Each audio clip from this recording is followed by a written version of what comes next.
Hello and welcome to 209 Prep Sports Media. We will utilize this podcast and various social media sites to share information, highlight weekly matchups, promote the talent of the 209, and most of all, create a platform for our athletes. In an era dominated by social media and internet, we've also lost print media and the writers who love writing about prep sports. Some of them have their own social media accounts where they freelance and cover sports. Some are writing for a few newspapers still covering prep sports.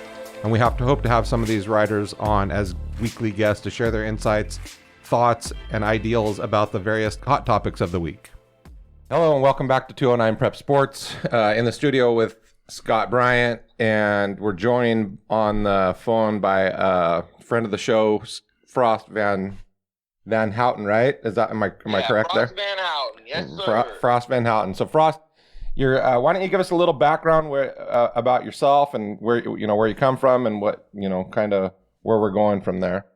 Sure, would love to. Yeah, I born and raised right here in Escalon, California. Went to high school here in the Escalon High in the late 90s. Got to play in a couple section championships. Was fortunate to be a part of a team that brought home a blue banner in 2000. And I kind of owe my life to that program, I feel. When I was 21, I got in an accident, got my right leg crushed on a tractor at work, and went into some depression and some hard times. And Coach Lorero brought me out there on the football field and kind of took my disability away, So really got into coaching through Coach Mark Lorero, and been a friend of the program since the 90s, really. Well, you're lucky to have been a part of such a storied past as far as, being a player, and obviously as a coach, you guys have had, you haven't let up, and, you guys continue to win year in and year out and seem to never have to rebuild. You kind of just reload. Kind of give us a little bit of the background and kind of the, I guess the historical perspective of how that happens on an annual basis. Oh, I mean, Escalon, it's kids playing for the name on the front of their jersey, not the name on the back of their jersey. Everybody that puts on that purple and gold, they'll tell you there's ghosts out there on that field. When you're playing, sometimes on Ingle Field, the ball just bounces your way or catch that Hail Mary. I don't know what it is. It's the whole community behind you. I mean, if you went to school at Escalon High, there's a good chance you played football. A lot of the kids that I coach now, their fathers, their uncles, their grandparents, everyone played in this program. They understand the importance of this program, and I think that's why we get these kids to buy into it, because it's a family thing. Sure. Yeah, kind of as we're going to progress through today's podcast, one of the things I'm really excited about having Coach Frost on is getting the chance to talk to you, getting the chance to sit there and watch a football game with you. It was really evident that you have a firm grasp on the history of the Trans Valley League, and you pay attention to what's going on there quite a bit. And so I'm excited about today because I think you're going to be able to really inject some things about the Trans Valley League for the year 2021 as we move forward that we otherwise wouldn't know. And we'll talk about the schedule of as we go through this. And we'll get into some pre-conference games and some league games. But, I guess right off the bat, maybe kind of give us your perspective on, some of the teams to really watch out for in the Trans Valley League this year. Yeah, no doubt. Well, I'm kind of in this situation where I'm Trans Valley League no matter what I do. I went to Escalon High. My mom graduated from Ripon High. My father graduated from Ripon Christian. My brother graduated from Houston High, and my father-in-law graduated from Hilmar High. They all played ball, and they all, they're all passionate about their schools, So I kind of keep my ear to the ground a little bit, and I hear about kids coming up through the youth programs, or I see my nephews playing on travel teams, and you see these kids. Like I said, a lot of them are players that I grew up playing against, and now their kids are coming through the programs, So yeah, there's that tradition, you look around, the TVL is, in a really good place. A lot of these schools, Modesto City Schools, Stockton City Schools, canceling freshman teams, some of them canceling JV teams, some of them talking about canceling varsity programs. I can't imagine high school without football being a part of it. You know, I can't imagine not even having that option. And, you know, word around the league, I know I'm at Escalon. I'm helping with the freshmen right now. We got so many kids. We ran out of helmets. We ran out of pads. We had 40-plus freshman kids walk through the door the first day ready to play ball, you know? Yeah. And the word is Rippon's got a big class of freshman kids coming in. You know, Hillmar's going to have a team. So TVL is doing pretty good on the lower levels, and I think that's why the upper levels have so much success. Yeah, you know, we had one thing real quick I want to interject with the history within your own family. Thanksgivings must be interesting, but you know, and, you know, we always end up playing that section championship right around Thanksgiving too. Yeah. So if it's Hillmar Escalon, I'm hearing about it. Last couple of years, my Rippon family's been letting us know about it. So yeah, I don't get away from it too much. Yeah, you're so never going to see me walking around wearing green or red, though. That's for sure. There you go. So with that said, obviously, you know, Escalon seems to be part of the conversation every year, no matter what. I think Ripon is usually part of the conversation every year, and obviously Hillmar is part of the conversation every year. But we got a chance to talk a little bit on the side. It sounds like maybe one of these dark horses, and maybe that's not fair to say, but it sounds like Houston might be a team that everybody better keep an eye on. Oh, yeah. I mean, you look at Houston, you know, they got decimated when they opened Waterford High and Pittman High there in Turlock. Houston was a state champion team in 1997. Right. When I was there in the late 90s, early 2000s, that was a place you did not want to go play football, was down at Houston. That was a tough place to win a game. And, you know, they're getting that program back. It's a lot of those kids that were on those 97, 98 teams, 2000 teams. Like I said, it's their kids coming back into the program, and they want to put their kid through the same stuff that they got to go through. They want those kids. That's part of the reason I coach. I want them to experience those same experiences I got to live. So a big part of it, you know, is getting those coaches into the program. You look at Escalon, you know, all of those coaches played here at Escalon. You go look at the Pop Warner. A lot of my state champion 2019 players are now helping coach the Pop Warner level teams. You know, it just breeds down the system. I mean, a lot of these plays, a lot of my kids are learning. They started learning them in 5th grade. You know, I mean, a lot of this stuff is just review for them. And so when the season starts, a lot of guys are teaching fundamentals. We're already on the 2nd chapter of the book. We're already moving on. We're ready to go, you know. And we're chomping at the bit for tomorrow night. We go to Gregory High there in Modesto, Division I program, and we're excited to go play. Yeah, you know, since as you bring it up, as the season starts, you know, I think that, you know, obviously you guys with the lower level programs are starting a little bit earlier, but I think that the season really kind of kicks off August 20th. Friday, August 20th is going to be. Yes, this week is all preseason games. There's a lot of round robins. But we like to go challenge a team. The last few years we've gone up the hill to Argonaut, and we just wanted to step up the competition a little bit. So we challenged Gregory, and they accepted the challenge, and we're going to be down there at their field tomorrow night. And like I said, going back to a look around the league, I mean, almost every program is replacing their quarterback except for Livingston. You know, if I told you that the quarterback with the most experience in the TVL was going to be coming from Livingston this year, I think it would turn some heads. So, you know, I know Escalon, we're replacing. We got a sophomore starting at quarterback. I know Hillmar is replacing Seth Miguel.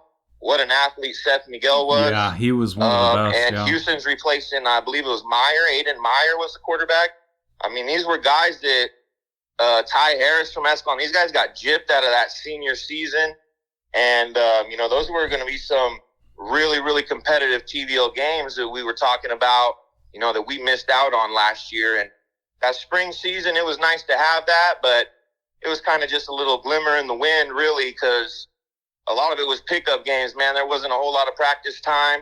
You know, it was just trying to get those seniors some last games and get them a chance to get out there and play, you know, so we're really excited for this next season. You know, you bring up Miguel. I have a really good feeling this last football season wasn't going to be the last time we're going to hear about that kid. I'm sure he's gonna make an impact at the next level.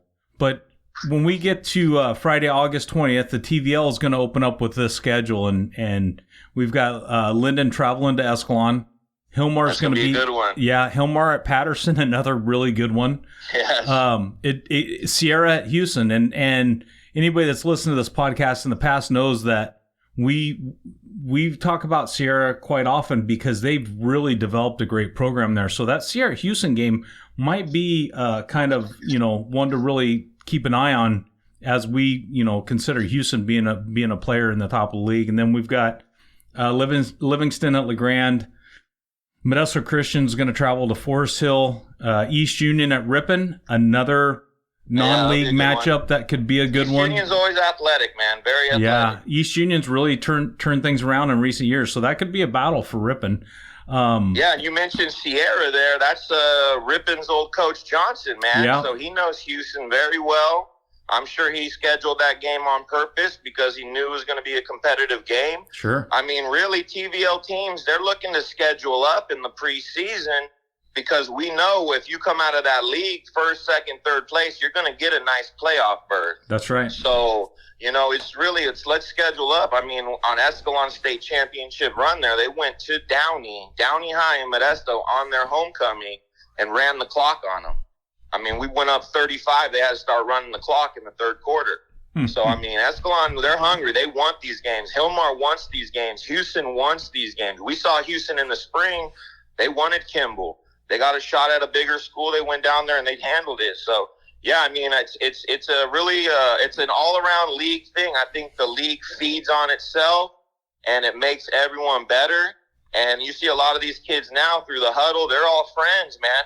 They're all pushing each other, teams from other schools, kids from other schools, they know each other from 7-on-7 camps, from battle camps, from Nike camps, so it's really good to see these TVL teams encourage each other. I know when Hilmar goes on a run, Frank Marquez is a great guy. Coach Santos, the offensive coordinator, great guy.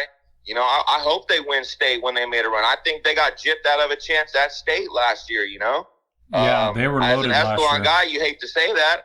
I mean, I want to think that my Cougars, I think Luke Anderson and Ty Harris would have had their own decisions on that, but, it's some of these guys, and it just feeds on it, and I love it. So I did a little rundown of all the teams, what their spring records are, and things that I've seen from a coaching perspective. I got every school on Huddle. I can see every game. I can see every player's highlight tapes. I can see what social media has done to high school football is just open the doors for recruitment and a lot of this stuff, but it's also opened the door as coaches. You mentioned Escalon versus Linden. I've been watching Linden. Those guys will run everything from the veer to the 5 wide. Those guys are ready to rock, man. He's got that team. I mean, if you're going to run multiple formations, you got to have kids that buy into the program. So that's pretty incredible. Yeah, and it's interesting because Linden's numbers are, you're talking about Escalon. Linden's numbers are up. That program I think is on the cusp of really getting back to their glory days. Just in numbers alone. That's a beautiful thing, man. Yeah. I'm not sure if you're aware, but I'm the head coach at Linden, and we. Oh, right on. Yeah, so we've worked really hard at it. I'm really good friends with Steve Lewis, and his boys and my boys have played sevens, and I got one boy that plays quarterback at St. Mary's, and my other boy is playing quarterback for Linden. Yeah, Cruz. I know quarterback at St. Mary's. Yeah, man. Yeah. I mean, that's what it is. A lot of people think it's rivalry, right? When we step on that field, you got to be able to flip a switch. You got to turn from the nice guy to kind of a little bit of a prick. We tell our kids that. But if it's not us getting it, we want another TVL team to go get it. Yeah. So I think that's the pride of the league. And I've talked to that's a beautiful thing. I've talked to Coach Beam quite a bit just about the mental piece of it, and even Steve Lewis and myself, just because we have a relationship, and just we've referenced your guys' program quite a bit in our rebuilding process. I took over this is my 4th year, and I took over an 0-10 team. That had 38 kids in the whole program, and the TVL is the pinnacle for small schools football in the state, not just the section in the state. I mean, you can't annually send a representative from a league and it just be luck. You guys, it's that smash mouth, get it done, not really worried about putting your body on the line type of mentality. that has to be that comes along with winning and an expectation of winning. You know, I got interviewed by the Record, and they're asking me, you know, what do you think? And I'm like, look, man, I mean, for the first time in forever, we're actually talking about, you know, winning a league title and, you know, challenging for a section title. Those were not conversations that could ever be had seriously in the last 15 years here, you know, but right. Like you said, you know, I coached the youth program, and, you know, we had a lot of our community just buy in and just got after it. And so our numbers have just escalated, and we're going to have our hands full. But much like you talked about, you know, you guys are Escalons and Hillmar and Houston, you know, you're not afraid to, or Ripon, you're not afraid to schedule the big D1 schools. You know, we played Tokay and Lodi, you know, and Big Valley Christian and Franklin in our 4 games in the spring, you know, and we were supposed to play Sakai, and we just were decimated with injuries. We were just short, but it's tough. Scheduling this season seems to be real tough because a lot of teams, like we were saying, aren't fielding a JV. So it's like, well, I want to bring my varsity and JV, or we have the problem with freshmen. I think our freshman's first game ever is down at Merced. I mean, talk about biting off a challenge for our young bucks, you know? I mean, that's a big game, but, you know, it gets you battle tested, even if you lose those games. Yeah, and it's sad to think we tell those guys, it's not about winning every play. If you win every play, you'd be on varsity. Let's win 2 out of 3 plays. Let's win 3 out of 5. Let's win 5 out of 10 plays. Let's put together a drive. You start doing successful little steps like that, and then you start building a little confidence. Confidence builds a little team unity. Team unity builds a little family pride, tradition, all that stuff. You know, it starts really at those younger levels. And when I saw Black Hat football talk about it the other day, when they start cutting these lower programs, you might as well just fold the varsity. Yeah. Because it's such a burden on those varsity coaches, those varsity players. And now they're out there babysitting kids that, you know, they might get hurt. You know, you plug a kid in, he might get hurt at that level. Yeah. You know, so you're not just, you know, trying to run plays, but you're looking for the safety of kids and things like that, you know? So, you know, I don't know. I'm very excited where the TVL is at. I really do believe this whole COVID off period, that season, I think it has set some teams behind. I really think it hurts some programs. You don't see it so much at the freshman JV, but you do see it at the varsity level.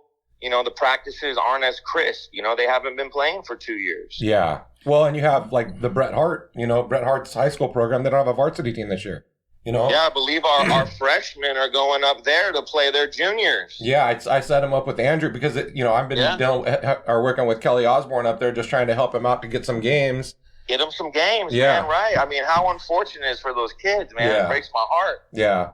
So, hey, before we we could talk forever about this, but we could talk. Yeah. Why don't you give us kind of your idea? Like, I mean, you know, being from Escalon, I don't want to put you on the spot, but kind of just give us, you know, your idea. Like, if you were to be, you know, back in our day, it was Jimmy the Greek when we were kids, you know, a lot younger, making the prognostication. Yeah. The Jimmy the Greek. Oh yeah. I know about let's well, not you know, quite. Like we were saying, a little look around the league. Yep. Yeah. Most of the teams in the TVL, they're all replacing their starting quarterbacks. You know, Escalon's replacing Ty Harris, one of the greatest quarterbacks at Escalon.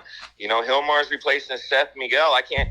Nate Costa, I can't think of many other greater quarterbacks than Seth Miguel was, you know. And that kid at Houston was taking huge strides. He was leading that team. So, I mean, every team's replacing quarterbacks.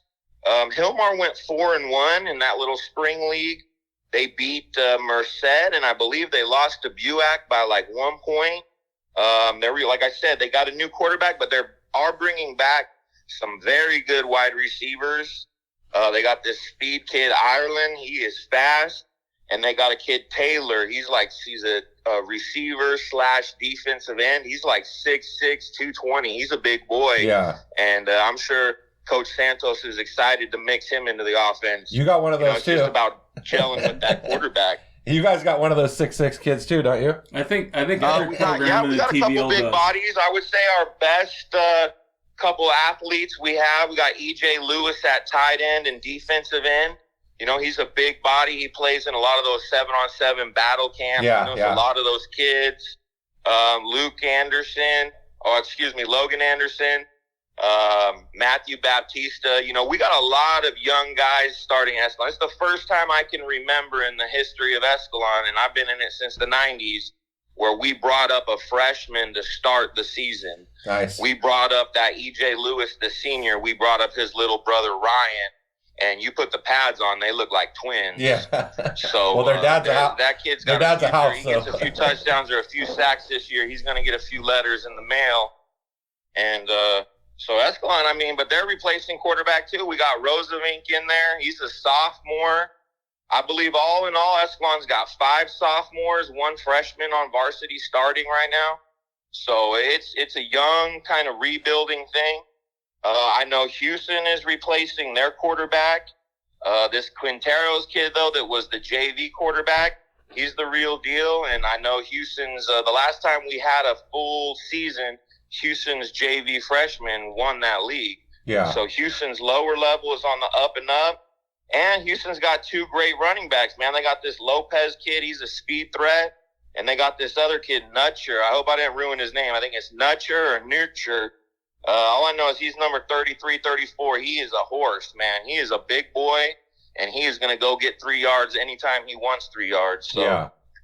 That's going to be a tough out. Houston's going to be a tough out. I'm from Escalon. I'm going to put Escalon at the top of the board. Jimmy the Greek is going to throw Escalon at the top of the board. But it's going to be between Hillmar and Houston for that second spot. I think I'm not 100% sure. I don't know a whole lot on Ripon this year. I know they bring back that giant monster Bronson Burrow, that 6'8" tight end. He's huge.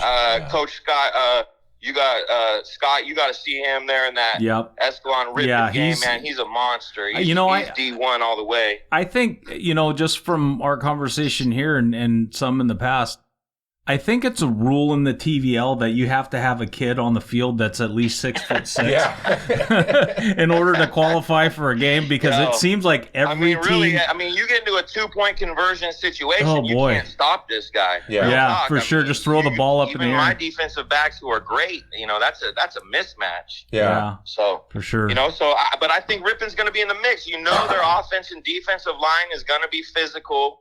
I know they're replacing the quarterback. The one from 2 years ago, Alardi, a lot of people don't talk about him, man. That kid got beat up in the Hillmar game. He came back, led his team to state title. He missed a few games there that year. He's a tough kid, and Hernandez, that linebacker they had, I've watched a lot of film, and there's been better linebackers, but I've never seen anyone more Johnny on the spot, man. That Hernandez kid, every time, man, the state championship, pick 6. Against Escalon, pick 6. Man, that kid, he knew where to be and when to be there. It's going to be hard to replace players like that, but you got to remember some of these freshmen and sophomores, they were a part of that. They saw that leadership. They saw that. They know how to act on the field. And if there's like one thing as a coach I'm looking for in the scrimmage tomorrow night, I know we can run Jack and Veer Sucker. I want to see leadership. Yeah. I want to see people talking on the field. I want to see people communicating. I want my linebackers lining people up in the right spot, Yeah. So that's the biggest things right now. Who do you think? Do you see a dark horse? I mean, you see any of those teams that are in that league maybe on the come up that could? I mean, I know Modesto Christian's on a complete rebuild. You have the Riverbanks of the world. They just have I think they have a little bit of. Yeah, I mean, Modesto Christian, you hit the nail on the head, right? Me and Coach Hoover at Escalon, the defensive coordinator, we joke about it a lot. Modesto Christian's either fighting for the title or they're dead last. They either got one of the great teams or they got nothing, So we really have nothing. We don't have a clue what to expect because they didn't have the program the last couple little seasons. Don't really know what to expect with Modesto Christian, like I said. But if they're going to field a team, they're going to have 1 or 2 athletes on it. They're going to have a couple guys. So I'm excited to see what MC does. I'm excited to see what Riverbank does. They got a couple new coaches, which seems to be bringing out more players, a little bit more new blood, and hopefully kids can buy into it. I mean, they got nice facilities there at Riverbank High. It's just those kids get sucked away. I know kids, they'll go to Bayer High, or some kids live right there by the river. They're possibly Riverbank. They're going to go to Escalon High, So... Yeah. And then you said a dark horse. I mean, we're talking about Livingston. They went 3-2 in that little spring league. They're only team returning a quarterback, Rockland Baptista.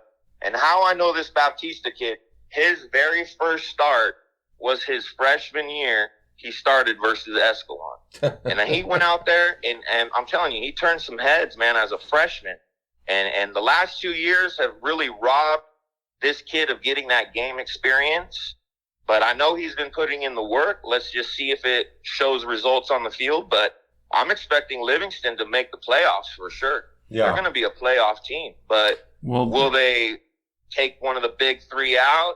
Escalon, Hillmar, Ripon? I'm not sure. I think Houston has the ability to take one of the big three out. I really think Houston has that ability this year. So. Well, and kind of talking about prepping for the conference games, we went through week 1, but just to kind of highlight a few more games in the pre-conference, we've got in week 2, you've got Escalon versus Calaveras, Hillmar Los Banos.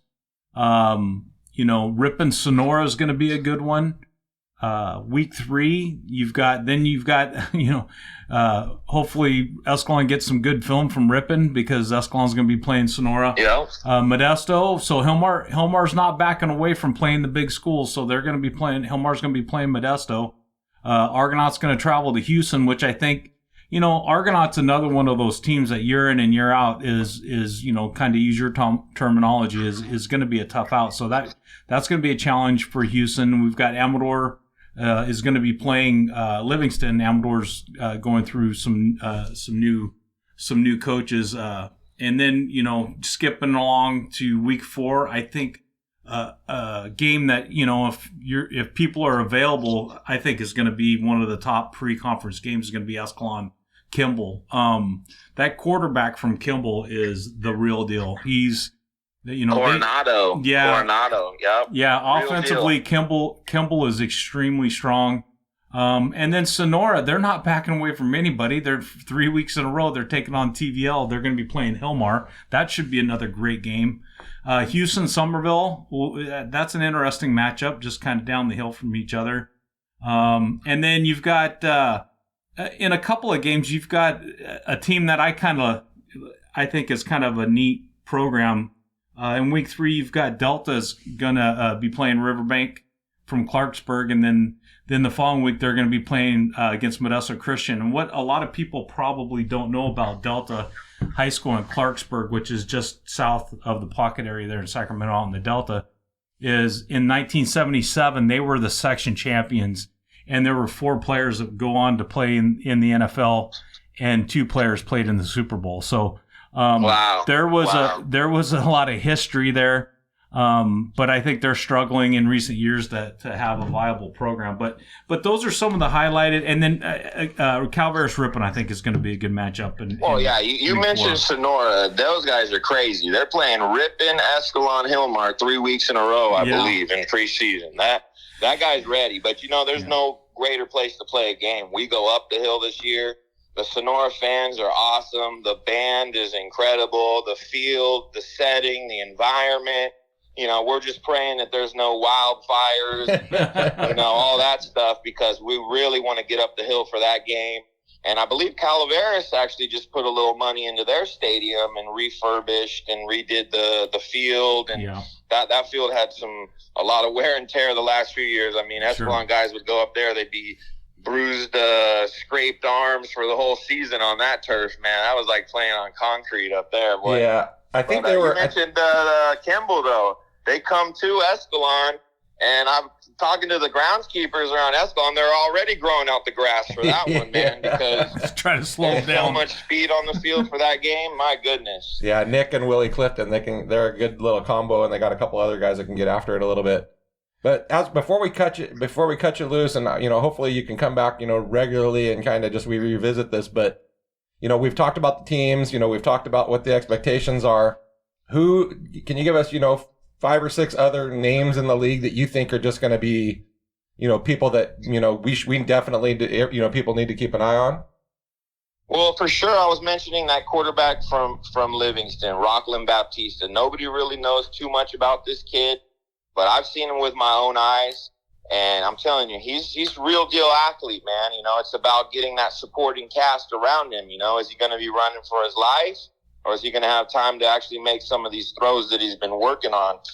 And then also, you look at I was talking about Houston, this running back, Nutcher, man. You watch him on film, he's a big boy, man. He's going to get some yards when he wants to get yards, I think a lot of these teams, though, you look around the league, the ground and pound is the bread and butter. Yeah. Hilmar wins on the ground. Escalon wins on the ground. Houston, if they want to win, they're going to have to win on the ground. You're going to have to grind out these games. You have to be battle tested. I think they're battle tested now, so now it's about pulling off some of these games and making a run. And then, Escalon is always going to be in the mix. As long as I'm a part of it, I'm going to give everything I have. People will say, what do you coach? O-line, D-line? Nah, man, I coach brotherhood. I coach motivation. I coach teamwork. We coach things like that. That's what builds the program. That's what builds. We had a barbecue for the boys the other night. It was a hot day. We cut practice short. We had a barbecue, let them jump in the pool there at the school. We build a family program. That's what it is. And when we walk out on the field, I say to every player when they walk out, because they hold hands, two guys together, we tell them, you got to believe in that guy next to you. You got to believe in him. Not everybody can make solo tackles. Not everybody's going to run for 1,000 yards. There's guys that got to be role players, and they got to step up and role positions. And I think that's what makes Escalon successful. Yeah, and I agree with the whole league. I mean, it's just a physical league that just, that you commit to running the ball, commit to controlling the clock, and just we're just going to put, our best against your best, and whoever ends up at the end of the prize fight, and it's the heavyweight fight, right? I mean, it's going to be somebody's gets into one guy, and is the guy, if it's how you come back, and so it's just a constant, back and forth battle. And by the end of it, you knew you were in a football game at the end of a TVL football game. Yeah, you win or lose, you learn something from that game. And then you get into these postseason games and you pull a mother load 1 seed. Or where do we went up the hill? We went to Pleasant Valley up in Chico.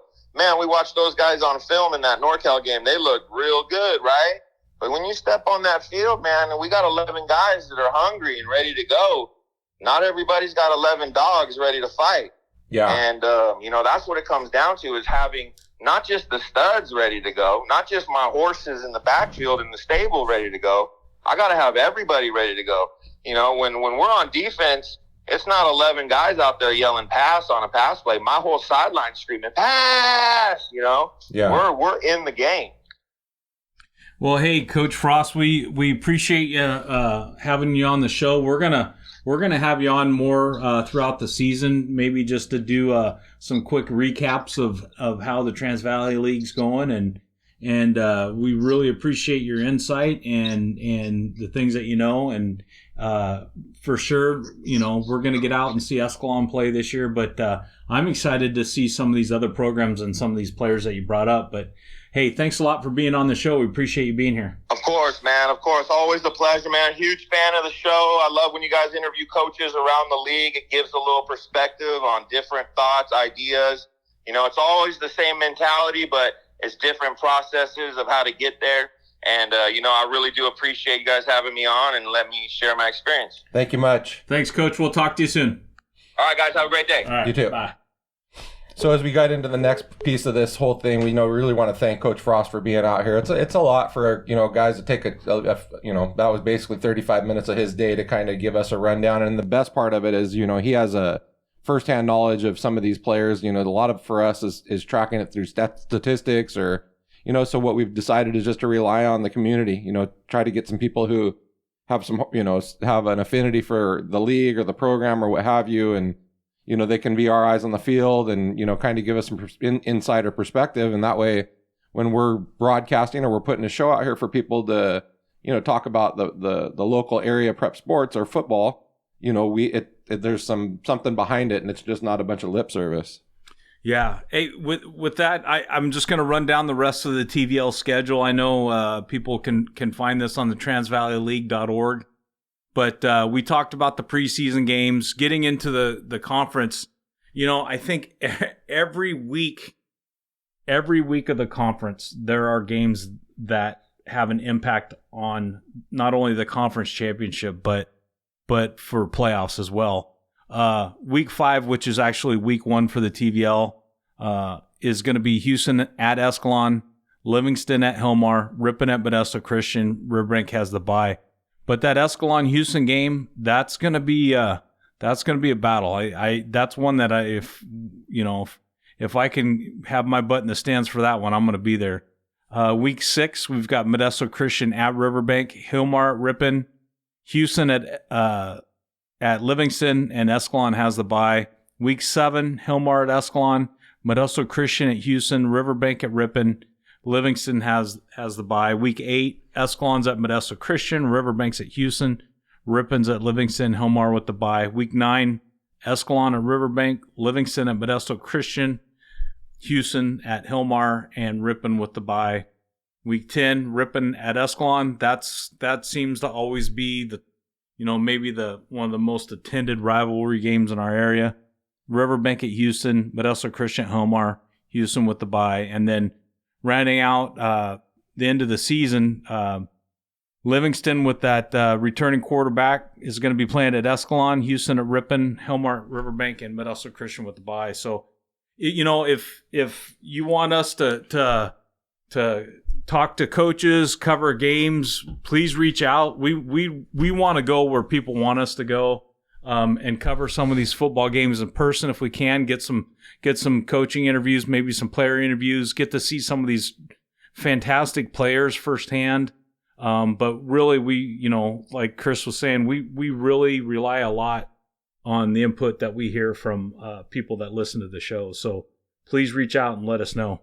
Yeah, and as we wind this down, this week is everybody's kind of getting away from their own teams playing against each other for the last 3 weeks. It's just been a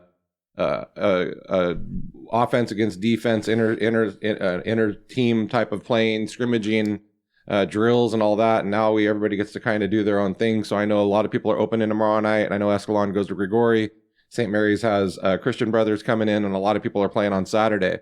So it is a scrimmage. There's not going to be scores, but everybody's going to start to get an idea of where they stand and what they need to work on and where they think their strengths and weaknesses are and all those types of things. So, I think the best part about it is after all we've been through, in the last 18 months, and the struggles that we went through with, the shutdown and the pandemic and all the things, to get to some semblance of, real life and get back to these kids having some high school experiences that most of us cherish. Your high school years for most of us were phenomenal. I know it's not that way for everybody, but a lot of people took a lot of excitement in some of the homecoming and football games and volleyball games and what have you, and just the sheer enjoyment of true Americana and how we get how we do things in in the U.S. culture. So getting that back and getting back to this place is good. We also we're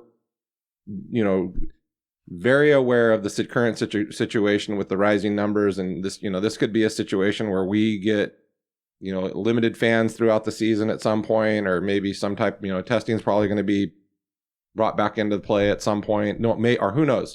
So there's things that are happening, but this weekend, for the first time in, again, 18, 19 months or whatever it is, it's going to be more like normal. And so it's exciting to have that come. You guys all know that I coach, and my kids are beyond excited. They're over the moon excited about getting on the field and getting to play this weekend against somebody that's not wearing blue and gold. So I'm sure next week we'll work on our getting a couple of other people in here, and next week is it. Week 1, week 0. For high school football, games start to count. Season starts to count. Everything gets pretty real in a week. So we really appreciate the following. Don't feel free to check us out, at any time on Twitter, 209 Prep Sports on Twitter. And then you can always reach us at prepsports209@yahoo.com. Those are just the easiest places to reach us. We'll start to post a little bit more of the content that we get as we get it. Hopefully we're a little bit more active on social media this year with some of the posting, and maybe highlighting the games as they're going on Friday nights, especially the ones that we're able to attend. I'm not going to be able to do that, but I definitely will be able to doing some Saturday games.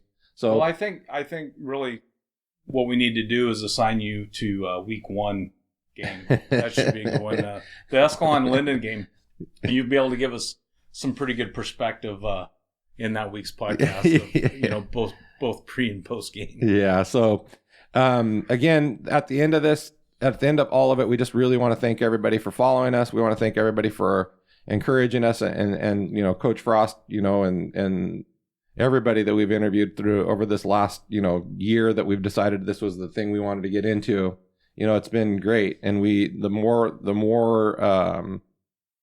people we get in the mix, the better the show will end up becoming. So again, you can reach us at 209 Prep on Twitter, or you can reach us at prepsports209 at yahoo.com.